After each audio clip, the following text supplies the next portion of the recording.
আসসালামু আলাইকুম এভরিওয়ান। আজকে আমি রান্না করছি ভীষণই পুষ্টিগুণ সম্পন্ন কাঁকড়ার মাংস। কাঁকড়ার মাংসে কিন্তু অনেক বেশি পরিমাণে প্রোটিন থাকে, যা আমাদের শরীরের জন্য অনেক উপকারী। চলুন প্রথমে আগে কাঁকড়াটা পরিষ্কার করা দেখিয়ে দিই। এই যে আমি একটা বড় সাইজের কাঁকড়া নিয়েছি। এবারে প্রথমে কাঁকড়ার যে লম্বা লম্বা দুইটা পা থাকে ওই দুইটা ভেঙে নিতে হয়। হাত দিয়ে একটু এরকম মোচড় মারলেই এটা ভেঙে যায়। তারপর যেই ছোট ছোট পাগুলো থাকে এইগুলো কেটে ফেলে দিতে হয়, এগুলো খাওয়া যায় না। এরপর এর উপরে একটা পাতলা আবরণ থাকে, এটা উঠিয়ে ফেলতে হয়। এবারে যে বড় খোলস থাকে ওইটাকেও ফেলে দিতে হয়। তারপর এরকমভাবে পরিষ্কার করে নিতে হয়। এই যে এবারে এটা খাওয়া যাবে। কাঁকড়ার যে বড় বড় মোটা মোটা দুইটা পা থাকে ওইটার যেই সামনের শিরা থাকে ওইটাকে কেটে ফেলে দিতে হয়। কেটে ফেলে দিলে দেখুন এরকম ফ্রেশ হয়ে যাবে। এরপরে এইগুলোই খাওয়া যাবে। এই যে কাঁকড়াগুলো আমি পরিষ্কার করে নিয়েছি, পরিষ্কার করে খুব ভালোভাবে ধুয়ে নিয়েছি। দেখুন কাঁকড়ার বড় বড় দুইটা পা এবং তার বুকের মাংস সেটাই খাওয়া যায়। এবারে রান্নার পালা।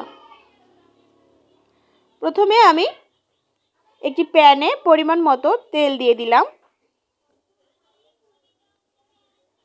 এরপরে দিয়ে দিলাম কাঁচামরিচ।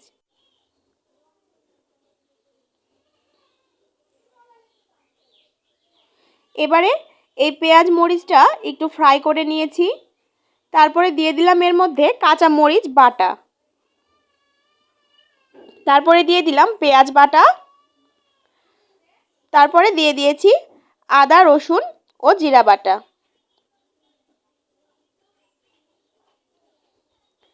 দিয়ে দিলাম স্বাদ মতো লবণ, মরিচ গুঁড়ো ও হলুদ গুঁড়ো দিয়ে এই মশলাগুলো খুব ভালোভাবে কষিয়ে নিতে হবে।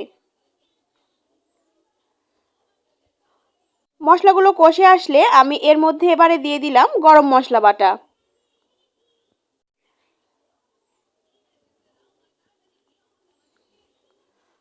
গরম মশলা বাটা দেওয়ার পর আরও একটু কষিয়ে নিয়ে এবারে আমি এর মধ্যে পানি দিয়ে দিলাম।